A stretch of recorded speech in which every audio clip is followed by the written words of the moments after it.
এই নাও মা। কি দেখছি আমি? আলিফ এখনো সে আগের মতো রাস্তাঘাটে 2 টাকার কাজ করে বেড়ায়। So sad. মুনা, এটাকে এইটা হচ্ছে আনফরচুনেটলি আমার এক্স বয়ফ্রেন্ড, যার সাথে কিনা আমার রিলেশন ছিল। বাট আমি যে কি দেখে এরকম একটা 3rd ক্লাস 2 টাকার ছেলের সাথে রিলেশন করেছিলাম তো এটাই বুঝতে পারতেছি না। ও বাই দ্য ওয়ে আলিফ, আমি পরিচয় করে দিয়েছি, এই হচ্ছে আমার হাজবেন্ড।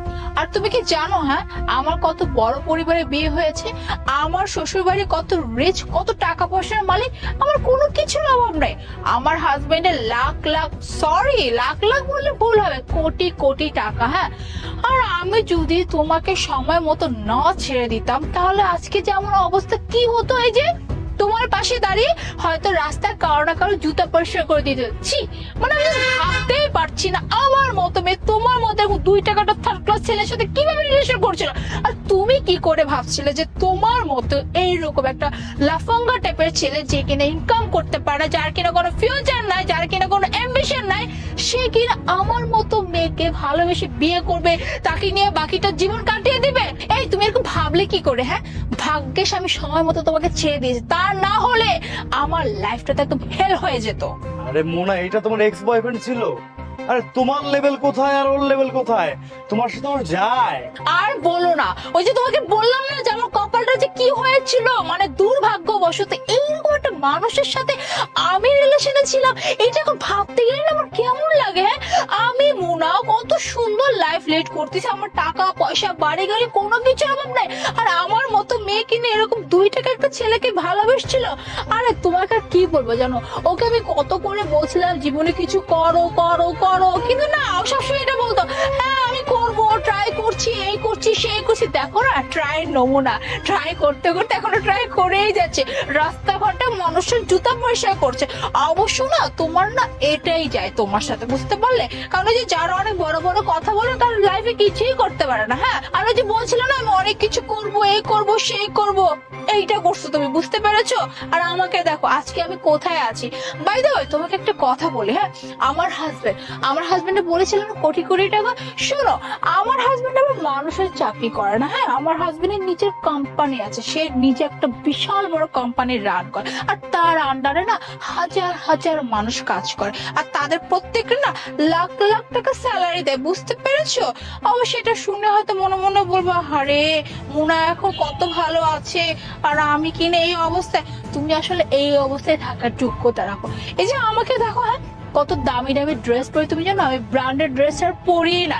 এই যে দেখো আমার হাতে লাখ টাকা দামের ফোন, তারপর এই যে দেখো দামি ব্র্যান্ডের ব্যাগ, আর এই যে চেনটা দেখতে পাচ্ছ, এই চেনটার দাম কত? হ্যাঁ 5 লাখ টাকা। ও আর একটা জিনিস দেখেন, হাতের আংটিটা, এইটা আমার হাজবেন্ড এটা কিছুদিন আগে কিনে দিয়েছে মাত্র 30 লাখ টাকা দিয়ে।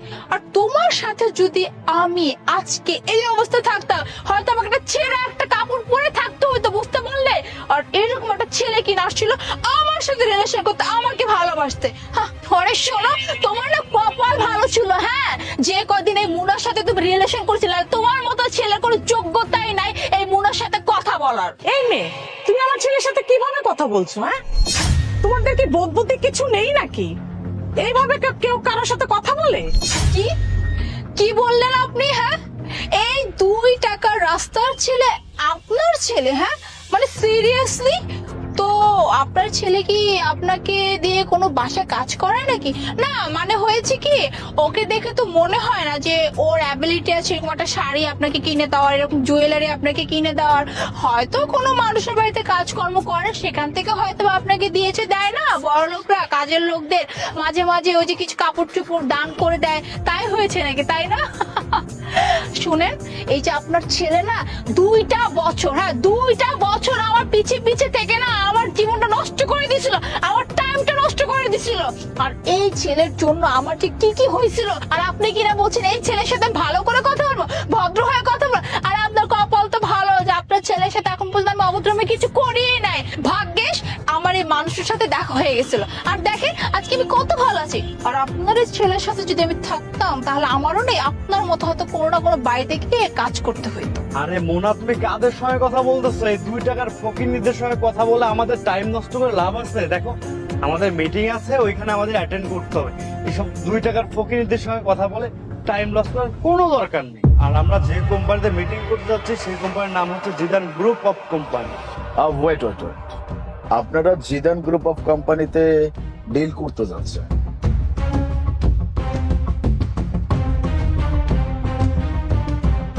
একদম ঠিক ধরেছে। আচ্ছা মোনা, চলো তো।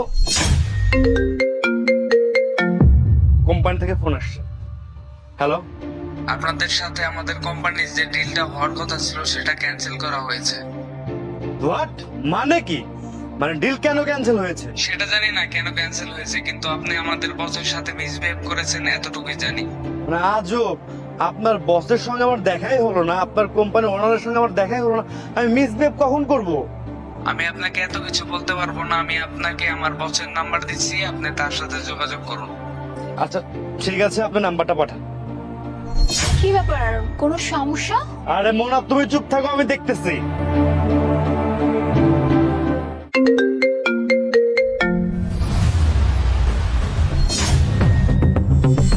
স্যার আপনি sorry sir, extremely sorry sir, আমি আপনাকে চিনতে পারিনি। আন্টি সরি, আসলে আমি অনেক বড় মিসবিহেভ করে ফেলেছি, আপনার সঙ্গে অনেক বাজে ব্যবহার করে ফেলেছি। প্লিজ স্যার আমাকে মাফ করে দিবেন স্যার। আর স্যার এই ডিলটা ক্যান্সেল করবেন না স্যার, এই ডিলটা ক্যান্সেল করলে অনেক বড় লস হয়ে যাবে, আমি অনেকগুলো টাকা ইনভেস্ট করে ফেলেছি। আন্টি প্লিজ এই ডিলটা ক্যান্সেল করবেন না স্যার, প্লিজ। ও আচ্ছা, যে কিনা শুনেছো এই কোম্পানি আমার ছেলে, অমনিতেই সরি বলা শুরু করে দিয়েছো না? আসলে তোমাদের কি বাড়ি থেকে কোনো আদব কায়দা কিচ্ছু শেখায়নি নাকি, যে কার সাথে কিভাবে কথা বলতে হবে? আমার ছেলে আমার পায়ে স্যান্ডেল পরিয়ে দিয়েছে, তাতে তোমাদেরও তো প্রবলেম হলো কোথায়? একটা সন্তানের কাছে একটা মায়ের মূল্য কতটুকু সেটা যদি তোমরা জানতা তাহলে এইভাবে কথা বলতা না।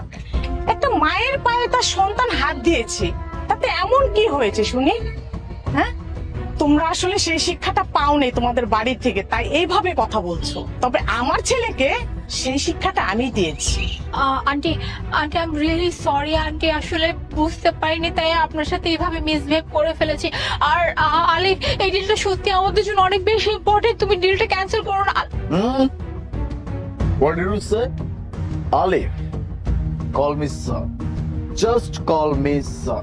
Sir I am really sorry sir, আসলে আমি বুঝতে পারিনি যে আপনি এত বড় উন্নতি করে ফেলবেন জীবনে। আমি তো ভেবেছি আপনি এখন আগের মতো আছেন, কিন্তু স্যার প্লিজ আমার হাজবেন্ডের ডিলটা ক্যান্সেল করবেন না। এই ডিলটা যদি ক্যান্সেল হয়ে যায় আমার হাজবেন্ড একদম রাস্তায় পড়ে যাবে, প্লিজ। By the way, কি যেন বলছো তুমি আমাকে? যে আমার মতো ছেলেকে তোমার জীবন থেকে সরিয়ে তুমি অনেক উন্নতি করে বলছো। তোমার জীবনে এখন শুধু সুখ শান্তি টাকা পয়সা সবকিছু দিয়ে ভর্তি। হ্যাঁ, তুমি আমার জীবন থেকে চলে যাওয়ার পরে আমার জীবনে আমি উন্নতি করছি, তুমি আমার জীবনের সব থেকে বড় একটা কুফা মানুষ ছেলে, যেটা আমি বুঝতে পারি না। তোমাকে ভালোবাসছি, ভালোবেসে তোমাকে অনেক বোঝানোর চেষ্টা করছি যে মুনা প্লিজ ট্রাই টু আন্ডারস্ট্যান্ড, আমাকে একটু বোঝার চেষ্টা করো, আমাকে একটু সময় দাও, দেখো সবকিছু আমি ঠিক করে দিব। কিন্তু তুমি আমার কোনো কথা শোনো নাই। আসলে শুনবা কেন? তুমি তো একটা লোভী মেয়ে, গোল্ড ডিগার টাইপের মেয়ে। তুমি তো কখনো ভালোবাসা বুঝবা না। তুমি সব সময় এইটাই দেখছো যে কোথায় টাকা পয়সা আছে, কোথায় তুমি আলিশান ভাবে থাকতে পারবে। দ্যাটস ইট, তুমি সেইটাই করছো। আর তোমার হাজবেন্ডকে নিয়ে এত বড় বড় কথা বলছো না? সে একটা কোম্পানির ওনার সম্পর্কে আমি জানি কিনা, মালিক। হ্যাঁ, তোমার হাজবেন্ড এমনই একজন মালিক যে কিনা আমার মতো একটা মালিকের কোম্পানির সাথে ডিল করতে যাচ্ছে। তাহলে বুঝে নাও তোমার হাজবেন্ডের পজিশন কোথায় আর আমার পজিশন কোথায়। যাই হোক, এত কিছু আমি বলতে চাচ্ছি না। তুমি আমাকে যা ইচ্ছা তাই বলে অপমান করছো, আমি সবকিছু মুখ বুঝে সহ্য করছি একটা জিনিস দেখার জন্য, যে তুমি মানুষটা আরো কতটা নিচে নামতে পারো। আমার মাকে নিয়ে কথা বলতেছো? আমি আমার মায়ের সন্তান। আমি যদি আকাশও ছুঁয়ে ফেলি তারপরেও আমার হাত, আমার সবকিছু, আমার চোখ, আমার নজর, আমার মাথা সবকিছু আমার মায়ের পায়ের নিচে থাকবে, কারণ সে আমার মা। আমার মা আমার দুনিয়া, আমার মা আমার জান্নাত। আমার মাকে নিয়ে কেউ একটা কথা বলবে, তাকে আমি ছেড়ে কথা বলবো? এত সহজ।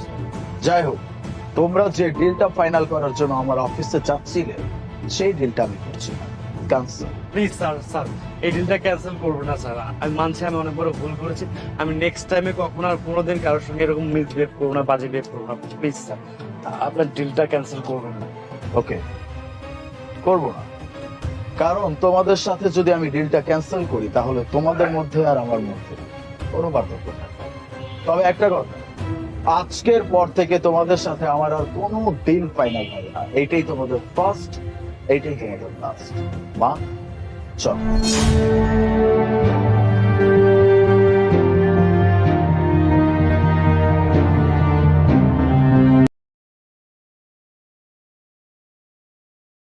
এনেন আঙ্কেল আপনার খাবার।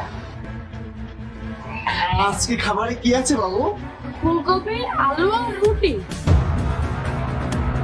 বাহ, ভালো তো। কি হচ্ছে এখানে? না না, কিছু না ম্যাডাম। তার মানে এই বাচ্চার টিফিন প্রতিদিন আপনিই খান? না না ম্যাডাম, এই বাচ্চাটা নিজের ইচ্ছায় ওর খাবার আমাকে দিয়েছে, তা না হলে আপনি ওকে জিজ্ঞাসা করুন। হ্যাঁ ম্যাডাম, আমি আমার নিজের ইচ্ছায় উনাকে আমার টিফিন বক্স দিয়েছি। এই আপনার লজ্জা করে না এটা করতে? একটা ছোট বাচ্চাকে প্রতিদিন ভুলভাল বুঝিয়ে তার খাবার খেতে? না না ম্যাডাম, আমি প্রত্যেকদিন আঙ্কেলকে খাবার দিই। প্রত্যেকদিন? ও আচ্ছা, এই জন্য তোমার বাবা এসে কমপ্লেন করেছিল যে আমার ছেলে প্রতিদিন টিফিন ফিনিশ করে বাড়ি যায়। এর আগে কখনো এমনটা করেনি। আপনি একটু ভালো করে খেয়াল রাখবেন। তুমি প্রতিদিন ওনাকে খাবার দাও, উনি খাবার শেষ করে তারপর তোমাকে টিফিন বক্স ফিরিয়ে দেয়। এক্ষুনি তোমার বাবা আমাকে কল দিয়ে ডাকছি, তারপরে সবটা খুলে বলছি। আর আপনি, আপনার 1 মাসও হয়নি এখানে আপনি চাকরি পেয়েছেন, তার মধ্যে এসব বাচ্চাদের খাবার নেওয়া শুরু করেছেন। আমি তো আপনাকে চাকরি থেকে বের করে দিব। না না ম্যাডাম, প্লিজ আপনি এমনটা করবেন না। এই চাকরিটা আমার খুবই প্রয়োজন। আপনার এসব করার আগে একটু ভাবা উচিত ছিল। এখন যা করবে সব ম্যানেজমেন্ট টিম করবে। আমি এক্ষুনি তোমার বাবা আমাকে কল দিয়ে ডাকছি, আর ওনার থেকে টিফিন বক্স নিয়ে নাও আর আমার সাথে আসো। ম্যাডাম দাঁড়ান, শুনুন, এরকম বাবা শোনো। হ্যাঁ স্যার, আপনি ঠিকই বলেছেন। আপনার ছেলের টিফিন অন্য কেউ খেতেছিল, আর অন্যটা কেউ নাই, আমাদের স্কুলের সিকিউরিটি গার্ড। কি আপনাদের স্কুলের সিকিউরিটি গার্ড? দেখুন ম্যাডাম, ওনাকে আপনি চাকরি থেকে বের করে দেন, কারণ আজকে টিফিন খেয়েছে। কাউকে যদি কোনো ভুলভাল বুঝিয়ে কিছু করে ফেলে তখন কি হবে? আপনি কি নেবেন সেই ক্ষতিপূরণের দায়িত্ব? দেখুন, আপনি ওকে চাকরি থেকে বের করে দিন, না হলে কিন্তু আমরা আপনার নামে পুলিশ কমপ্লেন করব। দেখুন স্যার, আপনার ছেলেকে নিয়ে টেনশন, এটা আমি বুঝতে পারছি, কিন্তু উনি অনেক অসহায়, ওনারও চাকরিটা অনেক প্রয়োজন। আমি চাচ্ছি না ওনাকে চাকরি থেকে বের করে দিই। ম্যানেজমেন্ট টিমকে বলেছি ওনাকে চাকরি থেকে বের করে দিতে, কিন্তু আমি ওনাকে চাকরি থেকে বের করে দিতে চাই না স্যার। স্যার, আমি আপনাকে রিকোয়েস্ট করছি, আপনি ওনার সাথে একটু কথা বলেন। উনি ওনার নিজের ভুলটা বুঝতে পেরেছে। উনি শুধু আসবে, আপনাকে সরি বলবে আর চলে যাবে। আচ্ছা ঠিক আছে। হ্যালো, সিকিউরিটি গার্ডকে এক্ষুনি পাঠিয়ে দিন। তুমি ভাই, প্লিজ, আমি ভুল করে ফেলেছি, আমাকে ক্ষমা করে দে ভাই। আমার আর এরকম ভুল হবে না। কি? হ্যাঁ ম্যাডাম, ইনি কোনো সিকিউরিটি গার্ড নয়, ইনি আমার বড় চাচা। নীরব, এদিকে আসো। ভাইয়া, তুমি কি নাটক শুরু করেছো? তুমি আমার ছেলের স্কুলে সিকিউরিটি গার্ডের চাকরি করে আমাদের অপমান করতে শুরু করেছো। প্রতি মাসে তো তোমাকে আমি টাকা পাঠাই, সেটা কি কম পড়ে যাচ্ছে তোমার? ভাই, তোকে আর কি বলবো, তুই তো প্রতি মাসেই টাকা পাঠাস, কিন্তু তুই যা টাকা পাঠাস তার অর্ধেকের বেশি টাকাই মায়ের চিকিৎসার পিছনে লেগে যায়, আর বাকি টাকায় সংসার চালানোটা খুবই মুশকিল। ঠিক মতো খাবারটাও হয় না, তাই আমি বাধ্য হয়েই এই সিকিউরিটি গার্ডের চাকরিটা করছি। ও আচ্ছা, তাই বলে তুমি আমাদেরকে অসম্মান করার জন্য আমার ছেলের স্কুলে চাকরি নেবে? আর তোমার যদি চাকরি নেওয়ার দরকার হতো তাহলে তুমি অন্য কোথাও চাকরি নিতে। না না ভাই, আমি সত্যিই বলছি, আমি জানতাম না যে এটা নীরবের স্কুল। আমি যদি জানতাম তাহলে আমি জীবনে কখনো এই স্কুলে চাকরি করতাম না। আমার এখানে চাকরি হওয়ার পরে আমি দেখছি যে এটা নীরবের স্কুল। মিথ্যা কথা বলে তো তোমার থেকে শেখা উচিত। স্টপ! অনেক হয়েছে, এটা আমাদের স্কুল, আপনাদের বাড়ি নয়। এইখানের একটাও কথা বলবেন না। আমি অনেকক্ষণ দেখছি আপনি ওনাকে ইনসাল্ট করে যাচ্ছেন। আমরা এখানে বাচ্চাদের শিক্ষা দিই যাতে বড়দেরকে সবসময় রেসপেক্ট দিয়ে কথা বলে, আর আপনারা বাচ্চাদের কি শিক্ষা দিচ্ছেন? দেখুন, ব্যাপারটা যদিও আপনাদের পারিবারিক, তবু আমার সামনে যখন হচ্ছে আমার উচিত আপনাদের বোঝানো। কে আপনাদের বাচ্চাদেরকে শিক্ষা দিচ্ছেন? ওর সামনে এগুলো করছেন? ভবিষ্যতে কিন্তু আপনার সন্তান আপনার সাথে এমনটাই করবে।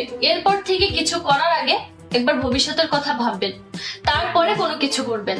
হ্যাঁ ম্যাডাম, আপনি ঠিকই বলেছেন, আমি একটু বেশি খারাপ ব্যবহার করে ফেলেছি আমার ভাইয়ের সাথে। ভাইয়া প্লিজ, আমি আমার ব্যবহারের জন্য তোমার কাছে ক্ষমা চাইছি, আর তোমাকে এখানে আর চাকরি করতে হবে না। তুমি প্লিজ আমার সাথে আমার বাড়ি চলো।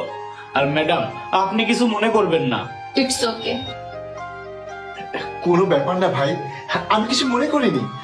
আসলে বড়রা কখনোই ছোটদের উপরে রাগ করে থাকতে পারে না। আর কোনো ভাই কেন তার ছোট ভাইকে ছেড়ে দূরে থাকবে?